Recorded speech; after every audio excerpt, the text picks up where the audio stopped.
Cinderella, I'm your fairy godmother. I was gonna start with I'm your fairy godmother, and then you, like we usually do, but then you said that, threw me off, so I don't know what the hell that was. That was like Tim Curry from Rocky Horror Picture Show, Cinderella. So, great, now we have this really awkward opening. Well, it's your show. Bitch.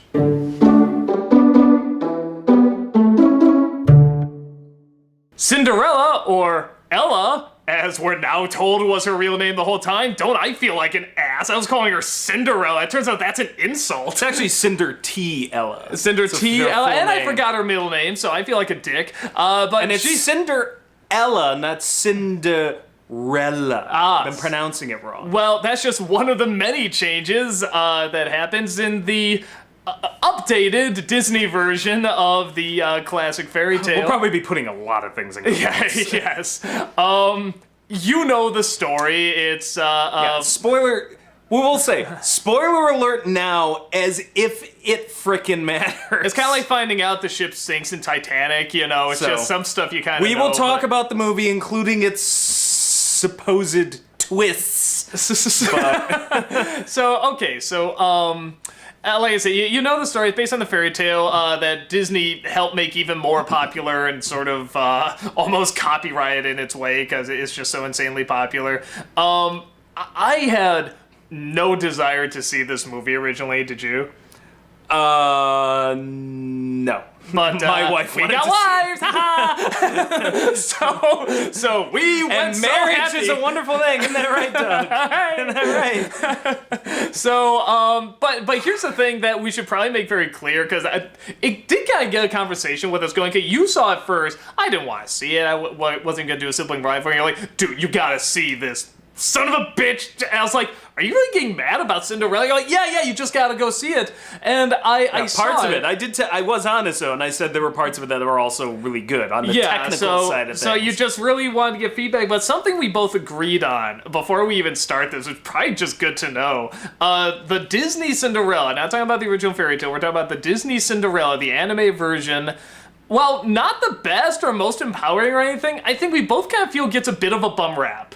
Everyone I always just think it's overplayed. Like there was like it's the absolute worst, and I'm like, really? Because that's Sleeping. Worse. Yeah, Aurora in Sleeping Beauty literally does nothing. Yeah, no, she twirls. No, she twirls. That is all she does. Anne has no character. I think she has 16 lines in the whole movie, I think. And I think it's fair to say we both like the original Cinderella, but we both acknowledge, it has issues. It has issues and time differences and the times have changed and stuff. But I think what I really like about it is that even though you can make the arguments of, it's anti-feminist and stuff like that, to me, growing up watching it, I didn't see as much, well, why don't you do something? Why don't you go do whatever? I saw very much, here's a fucking hard worker who's caught in this place and who's kept ignorant and isolated and sheltered away. Yeah, and there's really not much she can do, which especially we'll in the time period too. which we'll bring up in because this movie's different and it creates a whole series of problems. Yeah, so and also the fairy tale aspect, but you know what? Take that out. The moral is stand back, do nothing, you'll get your way. Bullshit. This woman works her ass off, and she is trying her best to keep this optimistic point of view and be nice to whoever there is. All there are fucking rats, so she'll just, whatever, I'll take what I got. They end up helping her in the end because of her kindness and because she did work so hard. Well, and that's the point. The weird thing about the Disney movie is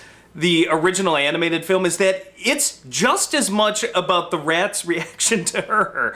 Like, they're just as much main active players in the story. Maybe a little too much. No, and I agree, that's the problem. When their actions have no effect on the plot, when it's just like, and we're just gonna have a side cartoon, that's where the movie, for me as an adult, I'm just like, no. But when they take an active role, when they're trying to help her make the dress, when they're trying to help get her out of the room at the end, in, like, I think a friend called it Hitchcockian. It's like the ending to a Hitchcock movie. The rat's stuck in the pocket and trying to get the key out and then throwing it up the stairs and then the cat stops him. It is very Vertigo at the end.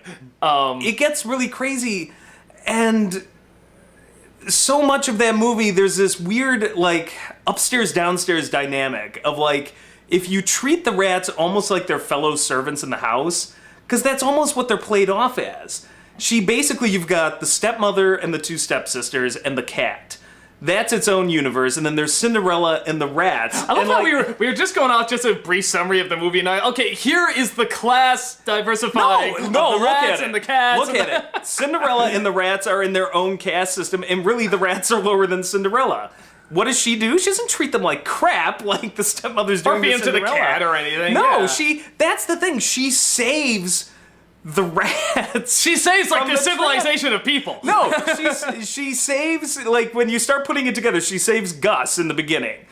And then she has ready-made clothes for these rats. And I was watching this movie a second time, and I suddenly realized, I'm like, wow, she must have done this like 100 times. There's like 100 freaking rats here. You think they have like a church dedicated to her, the Church of Cinderella? Yeah. Like, she rescued us from bondage and led us to the promised land. But she's building her own fucking Willard army of talking rats. Okay, we're getting really sidetracked by this. Yeah. But bottom line, the point being, she's doing work. Yeah, no. The point is that what I was getting to with the moral, at least from a guy point of view, like I said, I didn't grow up female. Maybe it says something else. I don't know. But from a guy point of view, I saw very much, and so did Disney, because this was his favorite, that if you work hard and you stay kind and optimistic, somebody will notice and karma will work its way out, and that hard work and that kindness will pave a way to something really great. It's not even always that someone will notice.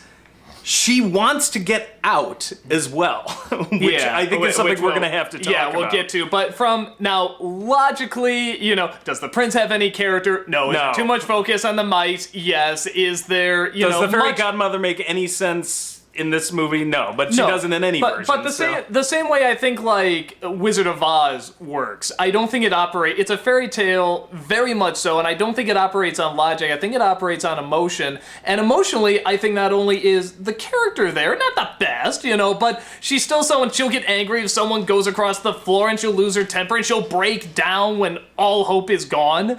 When the dresses rip apart and stuff. So there is an actual human being. Yeah, there. In this one, she's just more ho hum. Well, and which brings us to this movie, which makes several changes to try and update it and make it better and smarter and more logical. Somehow makes it worse. Yes. Well, okay. Some things work out well. Some of the changes they have a little bit more of a conversation with the prince. Thank you. The prince is nobody in the original. The prince actually has a character. Yeah. And all of those scenes are, let's be honest, shamelessly ripped off from Ever After, but that's fine. I'm like, you know what, you need to do that. Yeah. Like, have them meet first, they meet on horseback, and they're riding around, and their conversations are generally more interesting, and they have a conversation. Yeah. Does the prince have one line in the original animated film? I think just...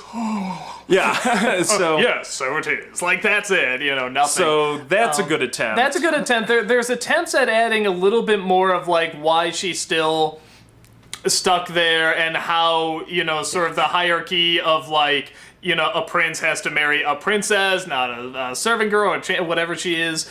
There's an attempt by people in the palace, at least, to say, and at least the stepmother would be like, yeah, well, this ain't happening. What, do you think she's gonna marry some...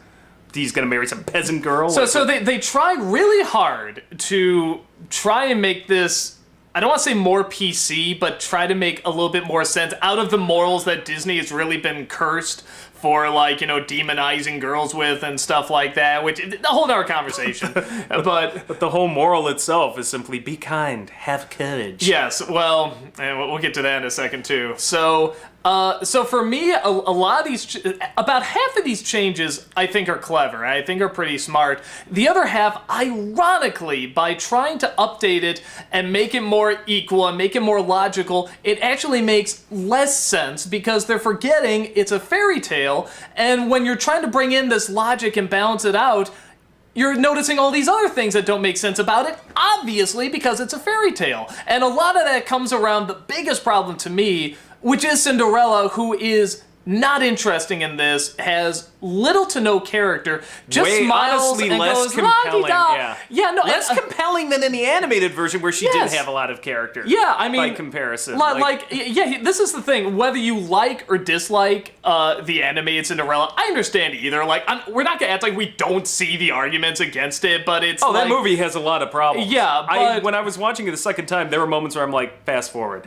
Like, I was just like, I can't deal with these rats anymore. Well, even if it's not bearing on the plot. But I mean, Cinderella again in the original is not the most fascinating, but you're still on her side and you feel her struggle because she will get angry, she will get furious, but she'll still keep her cool, and you see her trying to keep it together. She's always holding on, and like the rats is kind of like a nice escape. The torment exhibited upon her is severe. Yeah. Like there was this scene where she got caught doing something, and the stepmother, who is evil incarnate in the animated version, sitting on the bed petting the cat like a Bond villain, is just like, well, we can't have that, so let's have you do this and that, and wash the drapes, and then do the carpets, and like literally this list goes on, and I'm like, oh my god, so in this world there are consequences. Like, she is being kept in line by literally being told you are going to do 1,000 things for every one thing you do wrong. And there's never a part of her that's like, oh, okay, Tweely Dee, whatever. I think what people confuse is that she's trying to keep her optimism and her hopes high while doing the chore, but when she has to do another one, it's like, okay, like you'll get through this. You'll get through it. It's like she's trying to survive, and you can clearly see the hesitation. She's working within the system. So when she finally breaks in that scene that rips every little kid, I don't care if you're a girl or boy or whatever, rips every kid's heart out. When the dress is ripped apart and she goes crying, and we need to put emphasis on this. When the dress is violently, horrifically torn to shreds in what is maybe the closest thing to like a rape scene I knew you were gonna say a Disney film has ever had, like an anime, like literally they like rip her apart and she's just left there like, it's like violating, and then they just saunter off and she's just left there in stone cold silence, like dress completely shredded, and you're just like, Jesus Christ. But that scene is earned because you see how much he's putting up with and how much she is trying to keep optimistic, and we do get a scene. We get a scene in this actually kind of early on, and it's not a bad scene, and it's actually done at a good moment when finally the mother and the stepsisters are not letting her eat with them, and they pretty much say you can't eat with us. It's saying you are not family, and she goes into the kitchen and she just drops everything and starts crying, and it works. That was a scene where it's like anyone would break. But the problem with that is because she has so little emotion and she is too optimistic, too happy-go-lucky, too hopeful, which I didn't really think was possible under, such conditions, but there is never a point where you feel like she's losing anything or putting anything on the line. So when the big scene happens where they mildly rip the dress, it's not nearly as bad, and she goes out crying and stuff. I remember my wife leaned over to me and said, but it wasn't as big a deal as in the other one. No. I remember feeling so bad in the other one. And some of it is the fact that it was such a violent scene in the first movie, in the animated film, and in this one it's just,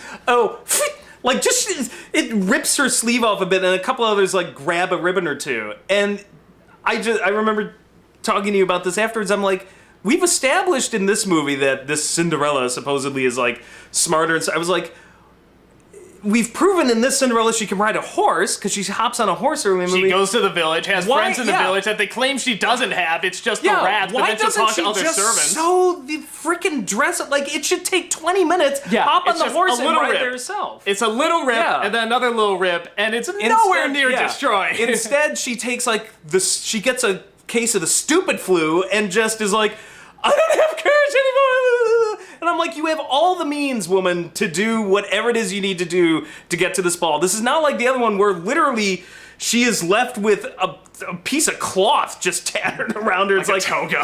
Yeah, and what makes it even stranger is she thinks she's going to see some apprentice at the palace. She doesn't even realize this guy's the prince.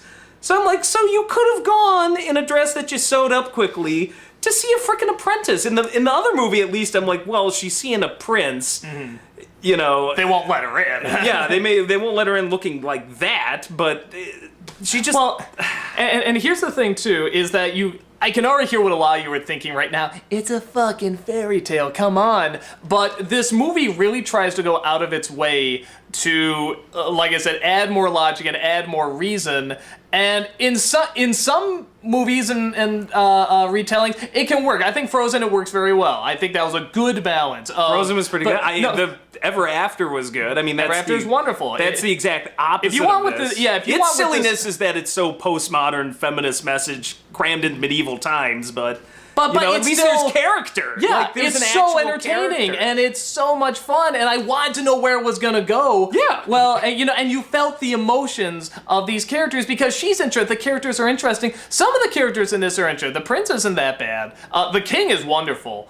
Claudius from Hamlet. Yeah, I mean he's just always great. Kate Blanchett has She's has terrible. moments. No. She has moments, but here's the thing. Here's what I'm realizing with this. This movie, this retelling, has good starts of ideas. Like when you see sort of why the stepmother, why is she so mean to Cinderella and stuff like that? You see her get married. Yeah, but you see her watch the father and Cinderella and see like he misses the original mother a lot, and she realizes, well, I'm not going to be the mother. I'm never going to be true family. So she decides to sort of separate. Now that's really smart. But then they go too overboard and they have her do the wicked laugh. And there's even a point where she's 2 seconds away from just saying, I'm evil. That scene where you said you liked, where she says, you're not part of the family, it'd be better if you ate somewhere else.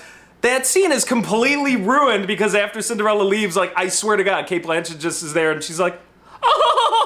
Yeah, they give her this and tacky, I'm like, what are you, obnoxious Cruella laugh. de Vil? What? Yeah, and I know what they're trying to do. They're, again, this sort of ties in with trying to make it more realistic. Well, why would this, stepmother who's so rich and why would she think her granddaughters can be anything? And why would she dress them like this and stuff? Because she has to have some and they show like she's actually a bit of a party animal and she's into whatever's sort of new and current and really attention-getting. They made her too much of a comic buffoon. Again, that goes against what the emotion of the story is trying to do. And that's why when you try to add all this logic, it doesn't work. Was pure evil and is still one of the most terrifying villains in a Disney film ever. And you can argue, well, what was her motivation? Who cares? She was she was scary. And that was the important thing, particularly to kids watching fairy tales. Like, you don't need them to be comic buffoons and you don't even need XYZ motivation. You just need to be able to be scared by them and take them seriously. I couldn't do either with Kate Blanchett. I'm like, you're way too goofy to take seriously, and therefore you're not scary. Well, and I think, again, when people are... It's funny when we attack, like, the logic of a plot of really any movie. We attack The Matrix a lot for this. We attack Christopher Nolan films a lot for this, about them trying to over-explain everything. So what it does is that get you in this mindset, okay, this is a world of logic and reason and technicals and details, but if you go too much into that, you're going to miss the most important part, which is making a connection, making an emotional connection. On top of that, you're going to question all the other things that you didn't address on, that no movie can address on, because you can't explain everything in a film, but because you're trying so hard, you're missing the emotional element. That's why films like some of the Disney fairy tales and Cinderella and Wizard of Oz, I argue Where the Wild Things Are as well, work because they're saying we're not even going to do the detail, we are going to do just a little bit of detail, but the emotion is what we want to get you on. You will feel for everything that happens to these characters where you don't here. Yeah, and the problem is every time they try to fix one problem, they open up 3 new cans of worms. And let's look at what the animated Disney film gave us. Too many rats, yes, and the prince has no character. These are 2 problems. But if you look at the logic holes, I can't figure out what Cinderella could have or should have done differently. Because again, given the time period, not even the time period. If you watch the Disney film closely, there's something I noticed. You never see the outside of that house, that chateau. You never see a village. You never see her ride a horse. I'm not convinced she can ride a horse even. She rides in the carriage, but there is literally anytime she's out of line, she's given 13,000 more chores to do. You have no idea what's out there. It could just be a big, giant, scary forest out there. The film never shows you. And in some ways, I think that works to its advantage, because as a child, I just took it on faith that, you just don't want to go out there. What the hell is out there? Okay, where are you going to go? On top of that, I brought up before, she got her when she was a child. Here she's at very Already least, a teenager, maybe even older. She looks 17, 18 at the Yeah, minimum. I mean, so, and that's when the father dies, so it's not that long. She's, almost pretty much a grown-up, where with the other one, because she got her so young, it kind of makes sense over the years she would kind of brainwash her and stuff. And I do like, again, there's some things in here where they do sort of show the transformation of going from, a stepmother who's just asking a chore here or there, setting sort of standards to it just to gain more and more degrading, and it almost kind of works. But again, it just goes too far then into the fairy tale element, where the logic suddenly doesn't make sense, and the two just are so competing with each other. And trying to that's have the its issue, cake because and eat in it this too. one, they show you what's outside the chateau. They show that she can ride a horse without a saddle and control its mane. She can kind of command the animals. She runs into some sort of deer stag and is like, "Go, run away," save from the prince's hunting party. And more importantly, she goes to the village at least twice for, as far as I can tell, is just running errands, picking up food, where she encounters former servants that were in the house who literally look at her and they're just like, "Why are you still there?" Oh, sentimental value. She can leave whenever she wants. My parents wanted me to watch after the house, and I shall watch after them. Yeah, no, I think Until I get married and go to the palace, in Yeah. which case, someone else can grab You know that what else house. I think your parents would have wanted? Well, maybe not your dad, because he married a psycho, but they probably would have not wanted you to sit there and get abused 24/7 and browbeaten and live in the attic in a house that the stepmother, the first thing she does in this movie is transform the inside of it to her likings. I'm like, it's not even your damn house anymore anyway. So And there's... it was such a bullshit excuse. I'm like, no, you're an idiot. Well, and that's what it feels like to me, rather than trying to, or ever after, try to retell Cinderella in a stronger, brighter light that, is not flawless, but, is more fun and interesting and has character and has emotion, you're invested and you like the twists and turns and stuff like that. These feel like they're making excuses. For, and the faults of the past. They're trying to say, no, we're not that, but you're leaving out what was so good and the about critics the original. Why people liked it to fell begin for with. it. I can't believe this film is doing critically as good as it is. The fact that it's making money is no surprise. You Yeah, slapped the words Disney and Cinderella on something. When I went to see it, I saw it opening night. There were literally girls in little Cinderella dresses showing up. I'm like, this will make money. But the fact that the critics just fell for it, hook, line, and sinker. I'm like, can't you see how this is just dumb?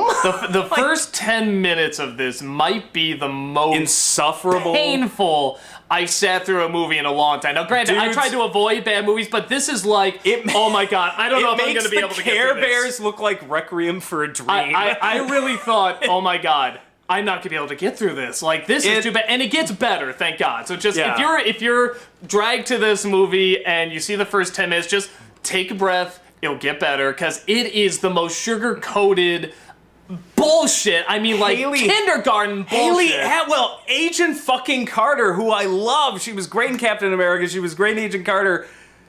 Terrible in the first 10 minutes of this. Terrible. They like all of her lines like, always remember, be kind, have courage. Yes, mother. Yes, mother. So smile. It's like, the music. We're swell. We're so fucking happy. We're so fucking happy. Oh, Cinderella, isn't everything so wonderful? Yes, Papa. Yeah, let's fly our little paper butterflies everywhere. Oh, do you think I'll really talk to animals? Well, if you believe and you're kind enough. Yeah, poor Haley Atwell. It's like, poor fuck Haley. the first few minutes of It's this like movie. it's like if a Thomas Kincaid painting became a movie. Oh no, and just add in like, even more sugar-coated fluff shit. Poor Haley Atwell having to deliver lines like, of course I believe you can talk to animals, and of course I believe fairy godmothers exist, and like, I was like, oh, this poor woman, she's so much better than this. And Lily James, who is fine in Downton Abbey, still playing a flaky character, I like better than this, and in this, it's just, everything she says is la-da-dee, la. It's like... No, instead of giving her a character, they're trying to give this mold for girls to pretend to be. And that, I hate that. And that's offensive to me. Well, it's offensive when you do it with any character, boy or girl. I just hate that, especially when you have a character, like I said, is not great, but is at least defined. She's a defined character, and this really has no defined character outside of we're going to shove some morals in your face. And when we get to, morals to updated morals, they're actually working more against it than for it.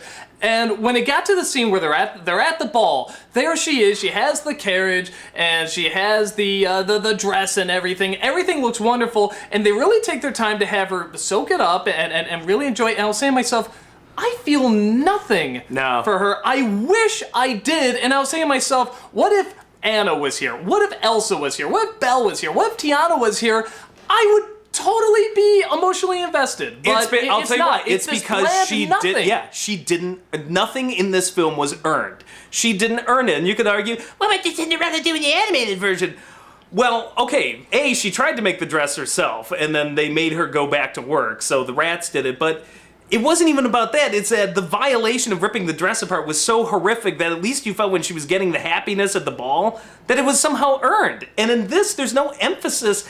I hate to say it, you need to torture her more. No, you do. You need to show she feels that she can feel bad stuff happening. That is what makes conflict. That's what makes drama. And if your moral is be kind, have courage, and I swear to God, I'm not making this up. How many times did we 11. count? Yeah, 11 times. If you want to get technical, some of them were half. They either said be kind once or have courage, but so anywhere between 9 and 11 times. It's like, what, like an average of every 5 minutes or something in this movie? Or at least every 10 minutes. You can say it all you want. You can say, be kind, have courage.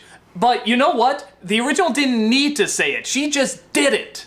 Not only did she just do it, but there was just more of an outlet for her altruism. By having the mice talk, you could see the effect it had on the mice. They felt bad for her. They sang a fucking song where they're just like, they keep making her work. Let's make a dress for her. There was this concept that by anthropomorphizing the mice, you actually got a concept of her altruism paying off. In this one, it's just kind of like, yeah, she feeds the mice every once in a while. Once the cat looks like he's a chaser, she picks him up, but it just doesn't feel like much of a payoff. And then the fairy godmother was another good example. She's sitting there, and again, be kind, have courage. So Helena Bonham Carter plays the fairy godmother, and she plays Johnny Depp playing the fairy godmother. And she's dressed like an old lady, and she's like, can you spare some milk? And I like that okay, though. I like what you were saying. But here's the thing. That's fine. If she wants to say that's fine. But Cinderella basically just says, yeah, let me see if I can scrounge some up. And it's like literally right there in front of her. I don't know why the milk is outside, but so she puts it, it's like, it's just nothing like a little milk, but with a little kindness, it makes it so much better. And poof, she's the fairy godmother, and then she rewards her by doing this. I'm like, that was the medieval Facebook equivalent. That was the medieval equivalent of like hitting like on a political meme on Facebook. Like, I've done my social justice duty by clicking like on this meme. Like, I can get it. There was no work involved. Well, no, you had a great idea for how to actually make it where that would work, and how about that old woman keeps showing up at the door in Cinderella because she knows either the stepmother warns her, or literally the stepmother's like, I see you doing this again, you're getting punished. She knows it's going to get her in trouble, and she keeps feeding this old woman. And then the old woman reveals herself on that night that she's a fairy. There's consequences, there's work. There is no impetus for Cinderella to be courageous. It was not courageous for her to hand out a cup of milk that was just sitting there when the stepmother and sisters have already left and nobody's watching. It was just something like, it's just something you should do. There's no actual courage there. There's, like I said, I think there's something to...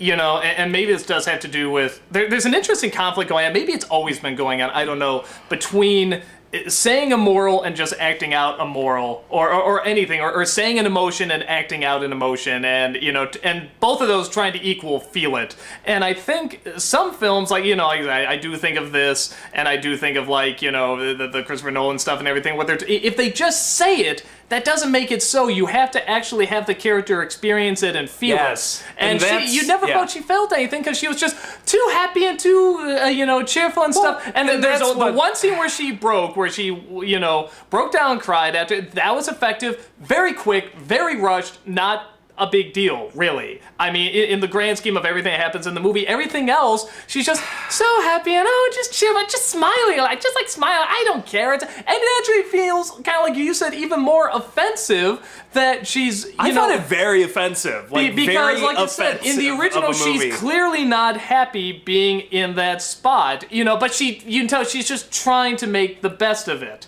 She's working with inner means. And she does She's literally a house slave, basically. Trying to figure out how to get on while being enslaved. And even then, just very subtle stuff. It's not accepting, it's just, well, here's what I'm going to have to do to stay in one piece. And also on top of that, even though, like I said, it's nice to have her go out, it's nice to have her talk with the prince, go to the village and stuff like that, in the other, she is just always doing a chore. I mean, always. And here, one time she gets a little soot on her face, but her dress... that was my point. Yeah, it wasn't not correct. No. It is like some sort of new cloth they created, like a radioactive cloth that glows neon blue. Homer Simpson blue. Yeah, no, and it's literally, I don't know what Smurfs they killed and what Smurf blood they used to dye this dress. But it is glowing, and she always looks gorgeous. Yeah, I mean, there's okay. Kenneth Branagh's idea of making her look world worn is to throw a little soot on her face, but this dress never gets dirty. It's amazing. She's outside on horseback and this dress never gets dirty. So she's cleaning and never gets dirty. And okay, I will say this. Here's the irony of it.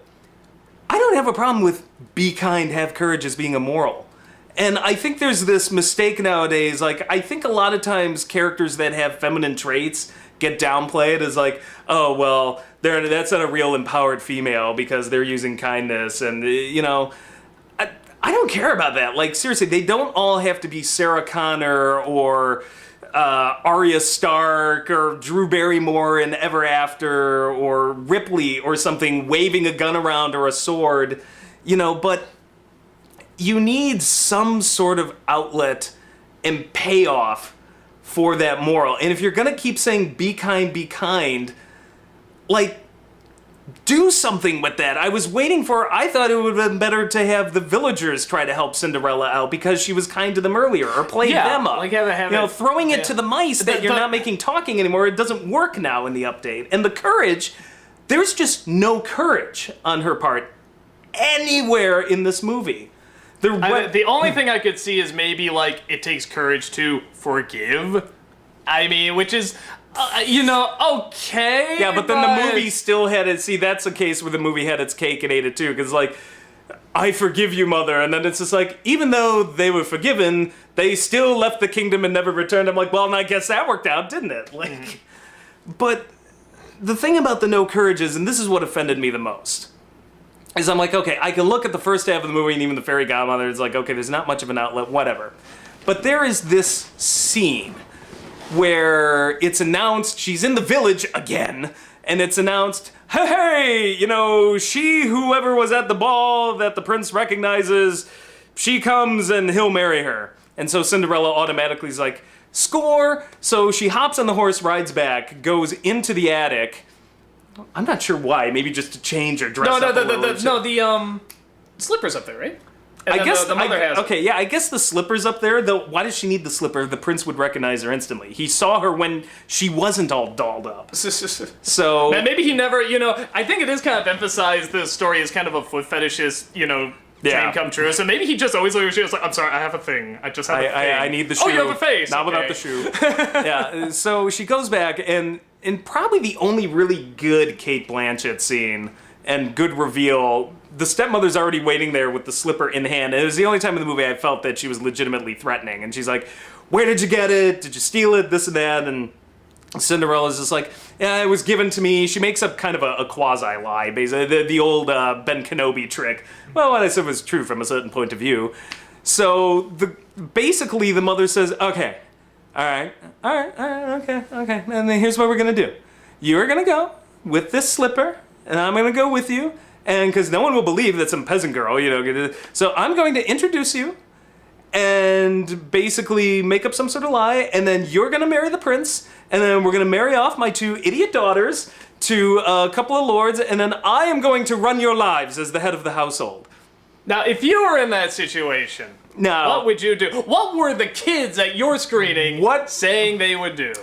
The kids at the screening I saw, let me say, so I think we all know what we all would do, because a 5-year-old could figure it out. And did! Yeah, the correct answer is, well, you lie and say you're going to do that and then confess everything at the palace in front of the prince who you know really loves you, and you can pretty much prove that the stepmother's insane. So, but no. At this point, Cinderella says, "No, I will not go. I will stand up to you, and you've ruined my life, but I won't let you ruin his. To protect him, I won't let you do it." To which the mother basically is like, "Okay, goodbye," and locks her in the room. The amount of whispering that went on in that screening from all of the children in the audience to their parents, that you could just see the thought bubbles of her, why didn't she just lie? And the parents are like, So she makes the critical mistake of doing that. The queen, or not the queen, the mother then goes and cuts some deal with the duke and is just like, "I'll tell you what, we can't let Cinderella get married. You don't want this to happen either, so let's just make sure Cinderella is never seen again," and we go on with our lives. Another good scene. That was a good addition. It was a great scene because Kate Blanchett delivers it perfectly. He says, "Are you threatening me?" And she just says, "Yes." Great delivery, but... So, okay, so then he's like, "I will make it look like I'm trying, so let's try this shoe on every girl in the land, this and that." This is a small kingdom, but I'm gonna say, like, all the women in the land, and they mention clearly that the Tremaine's house is the last house, and there's a whole montage. This... Oh, my bad. Okay. Interrupted. Sorry. This has to be days. Days that this is happening. So where is Cinderella? No, she's obviously, in the attic, starving, I guess. She's still in the attic! And, I'm like, okay, maybe she hasn't found a way out yet. I could see that. Maybe you're just stuck up there. The narrator says, and I quote, "Cinderella did not hear who came to the door, nor did she care, because no one was there to see her, surely." Okay, where do we start? Okay, again, and this is because you're trying to bring logic into the story. Good God! Yeah. So where do we start with this? First, I would just assume at any age, I remember being a kid, but at any age, and she's got to be 19, I'm just naturally curious if people come up in the driveway. Second, it clearly demonstrates that the window can be opened from the inside because the mice do it. I'll explain that in a second. So she doesn't even bother to open a window to see if anybody's ever coming up. Third, she should care. Fourth, she should be doing something to get the hell out of there. 5, why haven't, in the past few days, if she's been locked up there, she at least tries to shout to anybody within distance that may come to the house, leave the window open, and say, "Hello, I'm being kept prisoner up here." 6, she's not even worried. She is literally just dancing around, thinking of her prince again. She's humming a song. She is a dead girl walking. She literally, Kate Blanchett says, "And what do we do about the peasant girl, whatever? Do whatever you want with her. I don't care." I mean, it's implied right there. Just kill her. I don't give a shit. And they imply that, Cinderella speaks French. She rides a horse. She reads all these books. So they're implying she's smart. And I'm like, she hasn't figured out that she's just a dead woman being kept up there in the attic because her mother just revealed she's committing fucking treason? Lying to the court of the kingdom? So because of this, the rats, go and open the window, and because she's just so happy thinking of her prince. God, she's it's painful. Singing, Holly Dolly Doll, whatever, and they hear it, and it's like, "Do you have another maiden up there?" and stuff. So unless, her standing around and doing that, there's much more of her standing around doing nothing. Where, again, in the animated one, she sees the door closed, she's like, "No! Yeah. Are the rats out there? Rats, go down there, get the key. The mother has a key, go get it. It's a dog out there, the dog, go get the dog. Yeah, no, that's my favorite. Get the dog. The cat at the last second stops the rats, and Cinderella finally gets the brilliant idea, call the dog, throw the cat out the fucking window if you have to. Do whatever you gotta do to get me the fuck out of this room. In this one, the mice literally create this little chain to... No, they're trying to get her attention, hey, look, rats, dog. This is the proactive Cinderella that they're trying to And to be fair, emphasize. that kind of happens when she's in a daze thinking she's going to marry the prince in the animated one, but once she gets aware that she's trapped, then she's like, get me the hell out. And this one, yeah, she's like, la-di-da, and the rats finally, like, I wish they were subtitled. That would have been great, because they literally were like, Bitch, look down here, look down here. So finally they all make a chain and open the window, and all she does is sit there and she's just singing la la li li li la dil da hey nani nani and twirling her hair and prancing around in there, and it's like she was remembering the better times with her prince and this and that. And I'm like, and then it just cuts to the rats sitting there, and I'm just like, the subtitle I had to read, come on, lady, like do something. And something else I'll say about that scene. This is the last really negative thing I'll say about it, because I want to say at least one or two good things I liked about it. But is that again? I'm only saying it could be so many people bitch on the anime one. You know, some of it founded, but a lot of it, I'm like, I think you're missing something here that this one is not getting, because so many critics loved it.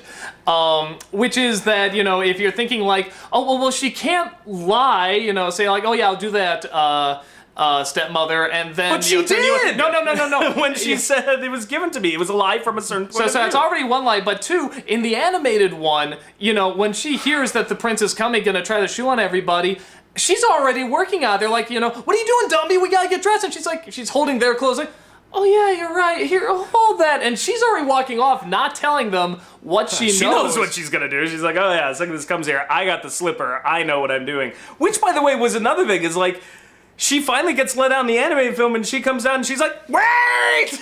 Like, Yeah, it's me! She has passion, she cares, she gets And then upset, when the slipper is lost, when the slipper is lost, there's like this great scene where it's just like, bam! And she's like, literally, but I have the other slipper, bitches. and the stepmother's like, oh, fuck! Like, in this one, it's like the prince shows up with the slipper, and he's like, and he showed up with the entourage, and the prince did all the work. She didn't do jack fucking shit. So yeah, I guess what I'm really saying with this is that as much as you want to crap on the original, which I can't act like, you know, some of it is not founded. I'm not gonna act like, no, this is an empowering, strong. It's like, no, I kind of get it. The original was Sarah fucking Connor compared to this movie. But there is still, if you look at it from an emotional standpoint, and you look at it from anyone, boy, girl, anything. Lots of boys like Cinderella. I'm not, you know, I mean... I liked it for the rats, mostly, but I mean, that was the only nice thing about the rats. The rats actually provided an outlet for boys who just may want a little slapstick. I disagree a little bit, though, because I know a lot of our boys that feel legitimate... I mean, we're not crying or anything, but it's like we feel legitimately bad when that dress is ripped off and she runs off. No, that's true. You are emotionally invested. Find me, like, a child.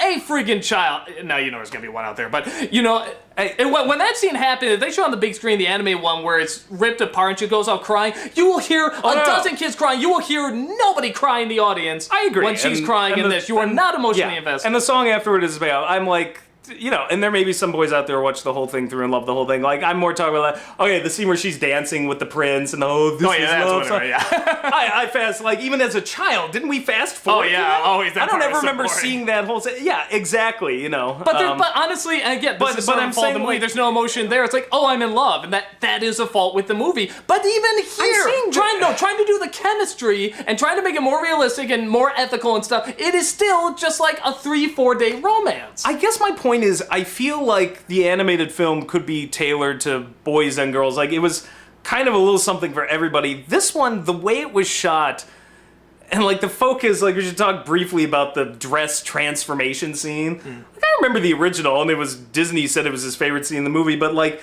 yeah, she waves the wand, and the dress flows over, and it's a few seconds, right? Yeah, something like I swear to God, in this one, like, she swirls around in this dress for what feels like 5 minutes, just round and around, twirling, and she like gets this orgasmic, like, yeah, and I'm like, it was at that moment that I'm just like, this is little girl porn, and I don't, that sounds really bad. I know. Before you take it out of context, not little girl porn, but porn literally made for little girls, where it's like all the emphasis on the dress and the glitter and the sparkles, right down to the fact that she never gets dirty. The original Cinderella wore some crappy little, like, the dress Cinderella wears the whole movie is gorgeous. You know, and I'm just like, I don't get that this is made for everybody. It feels like cynical little like porn made for little girls to simply sell dresses. But under the guise that we're empowering, we're making under the guise, and critics fell for it. Even in the dress scene, I was telling you about that. What does she say? She finds her mother's dress, this pink dress, and the stepmother and the sisters make fun of it. Oh, it's so out of fashion. Oh, you get left out. And I'm thinking, wow, what a terrible thing to say. Like, it means something to her and this and that, and so I'm just like, okay, well, that was cruel of them, and that scene worked because it should be about the cruelty. So the fairy godmother's like, and we'll make you a new dress, and she's like, wait. I like this dress. This was my mother's dress, It has sentimental value for me. It's like I'm taking her with me if I wear this dress. And the fairy godmother's like, well, can I just change it a little? And she's like, yeah, okay. And then creates a completely different dress. I'm nothing from the other one is in how this much one. of a pushover are you? It's literally, I would have looked at it, I was like, yeah, can I get something that was like, this is just completely different. So, all right, with all that said, believe it or not, I don't hate this film. It's just the stuff, like I said, I take great insult that they're trying to add so much logic and empowerment. Fair enough. That doesn't add anything to it. It still feels like a lesser version of the original film. You're leaving out the character, you're leaving out the emotion. I still stand by that is the most important. You can still have a working, functional, powerful film. More of the emphasis are on the character and the emotion than the story and the details. All of the cinematography, all of the great dresses, all of the good music, all of the sets, all of the things that do make this film good, but if you don't have some sort of core or center to it... Well, I was going to say, is some of the actors, I really want to just point out, like, and we're talking about this Cinderella, whether she wasn't allowed to or she's not the guy. You've seen her on Downton Abbey. Like, she's fine. Nothing phenomenal. She played the same character on Downton Abbey in the sense that she's kind of flaky. She was much better because that character had depth written to it. But you need someone that's going to bring something to this role that doesn't have much, but you can do something with it. And you look at the king in this, and he brings so much to a minor role. Yeah, to so little. And I felt really bad when that guy died. I was just like, oh no, and it was shot nice, and it took time for I wish it was in a better movie almost, because it was so gorgeously composed, and I felt so bad for these two characters. That's part of the problem, though. Most of the things that made this film better that would make this film better than the original all went to the prince. There was nothing really to help Cinderella out. The prince is a great character. Yeah, actually, he's taught much more about responsibility and what to do and stuff like that. Which, it kind of... He's gonna be a king. And so she's technically never a princess in this, so I like that. Because when he marries her, he's king. So it's like, you don't get your princess thing there. But... That won't stop them from selling the dresses at the Disney store. But that's just always so fun. You kind of wonder how Here's your Queen Cinderella dress. But yeah, that stuff is good. Some of the minor actors, I think, are very good. The layout, of course, it's a Kenneth Branagh film. It's gorgeously beautiful. shot. It looks unbelievable. And it makes Joel Schumacher's Phantom of the Opera look like Angela's Ashes or Fight Club. It is just so like glitzy and colorful that it's almost retina burning, but he actually got away with it. But and they're very clever, like having pretty much the whole set be gold and then her dress be blue. It's like immediate contrast. So it's very clever. And like I said, the beginnings of some really good ideas and stuff that could really make this story stronger are there. There's good beginnings. Something like Ever After follows through. I feel like this movie is trying to be Ever After, but still try to have the stuff that makes Disney really, really marketable. Well, and the productivity in there as well. And I don't think you can do both because they're so going against that. Well, this is my point. They're constantly it's the old doctor's phrase. Above all, do no harm. And above all, if you want to do, because I know some critics are like, well, it's a traditional return to the, if you want a better traditional return, watch Princess and the Frog. That was a return to old school Disney I thought worked. But again, Frozen does it well. Tangled does it very well. Tangled did it well, and Tangled is a Cinderella story. It's like, I'm trapped in the tower, and I felt like there was more of a character there to that girl than there ever was to Cinderella. Imagine if Rapunzel was there going to the ball, so I'd be like, oh, what? I'd be way more invested. This is wonderful. And so it's like the beginnings of good ideas are there, and they start to be touched upon, but then they fall victim to, I get, the only word I can think of is the marketing. or that, hey, we can't be too distinct. We have to make it so that, the little girls can still imagine themselves as this character, so let's make her a little blander, and let's make these ideas not fully realized, because we have to have the traditional stuff. You could have, that's what bothers me, is that... No, and they have in a lot of movies. That's what bothers me, too. I would have been perfectly happy with this film. Perfectly happy if it were simply a lateral move. If we went from the old animated Cinderella straight across to this one, I'm like, okay, you didn't change any much, but the core and the heart of the story is still there, and this and that. Hey, if you made it even better, if you want to go like Ever After or Tangled or some update that you feel works fine, but this is a regressive move. This just went like backwards from a film made in the 1950s. It went backwards. Well, and again, I think they're missing the core focus is you have to be emotionally invested, and you can't be with this character. And you have to have at least... She's not interesting. Well, and even if she were a little more interesting, I just don't buy the amount of passivity in her character. I found offensive. Like, you don't, as I said, you don't have to be Arya Stark waving a sword around, but you have to. But the other got angry.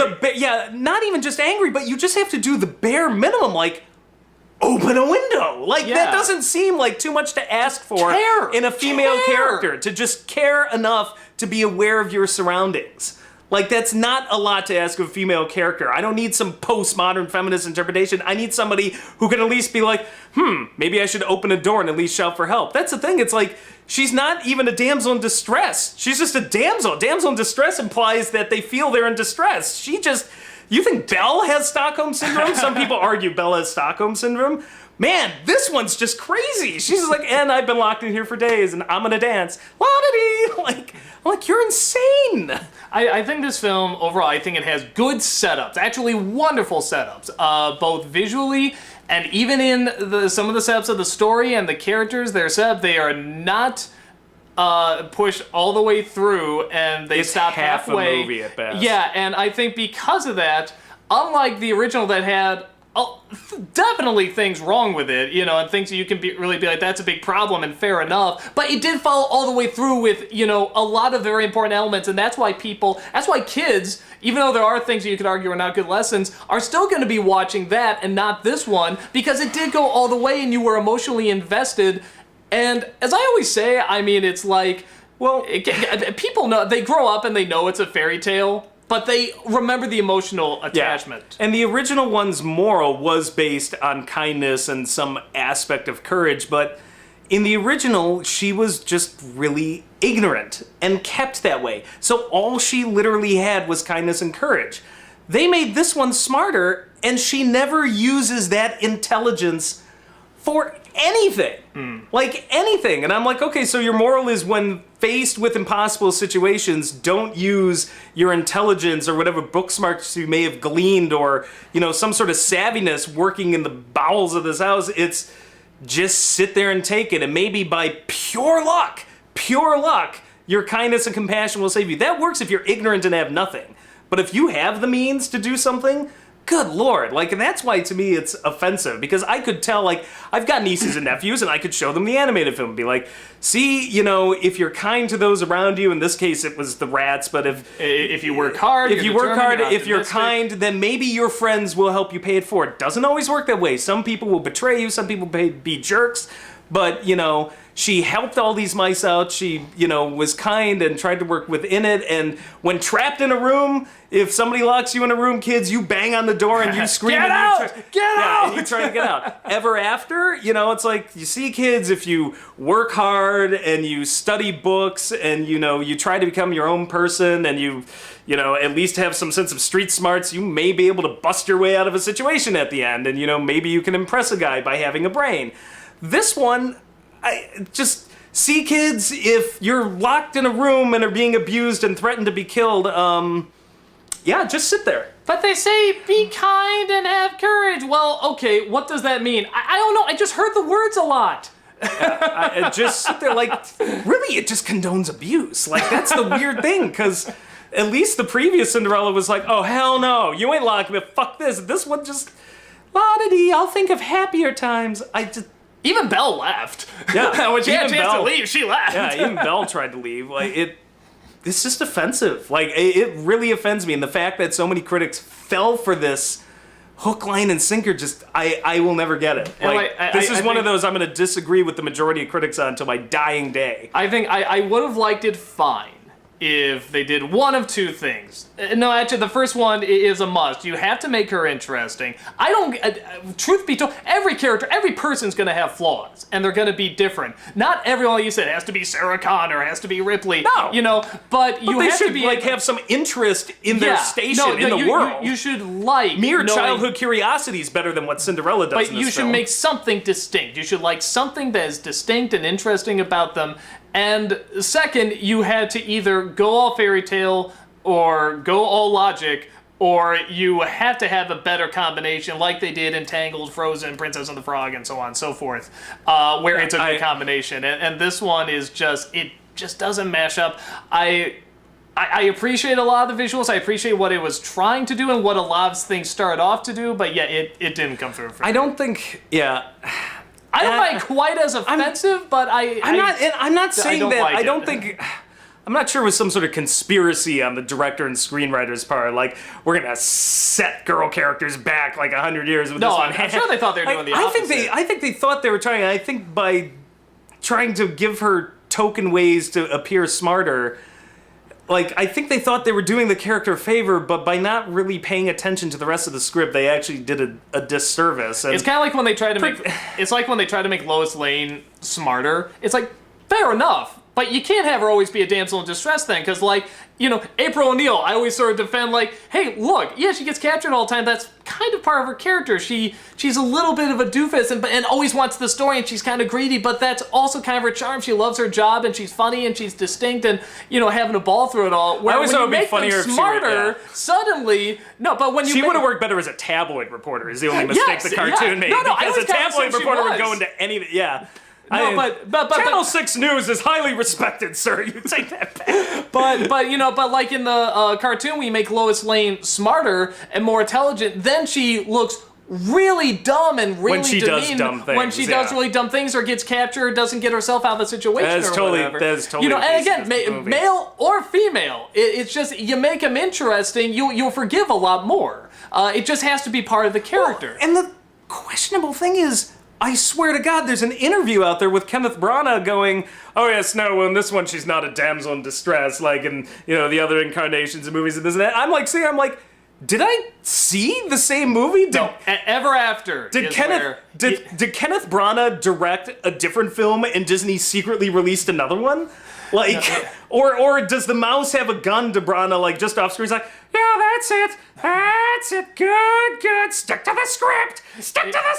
If you want a much better, more proactive and smart and funny and everything Cinderella movie, go see Ever After. I think we pushed it like a million times here. But if you just want the bare bones, like, just really just above and beyond this Cinderella, if you just want a bare bones Cinderella who at least gives somewhat of a shit, then the animated film. Yeah. Like, either one works for me. It's just this one that I'm like, what the Yeah, I mean, those, and I think you pointed out, those are two very opposite ends of the spectrum, but both have faults, you know, but both have such, you know, charm, and you like the characters, and you want to see them get through it, and you are invested, and if the main character is not invested, why should we be? A minimal interest in the world around you. And I think that is the healthiest thing you can teach a child is to at least have some sense of curiosity. It's like, no, be invested in the world around you and pay attention. Just all you need to do is just pay attention. And at least that Cinderella, as ignorant as she was, kept that way, did that. And the one in Ever After is like Stephen frickin' Hawking compared to, you know, that one. This one just, she's brain dead. Literally, she could have been Sleeping Beauty. You could have just knocked her out and made her asleep in the last part of the film and had the prince come in. Like, she just twirls her hair and like dances, and again, I'm not making that up. She literally does that while they're downstairs trying on the shoes. Yeah. Hey, naughty, twirl. I'm gonna pretend to dance. And like, if she was depressed, maybe, you know, at least like, you know, it's just hit her so hard. I'm not saying make it much better, but at least it would kind of even if there was explain it. one scene where she was against the window like this, just how am I gonna get out of here?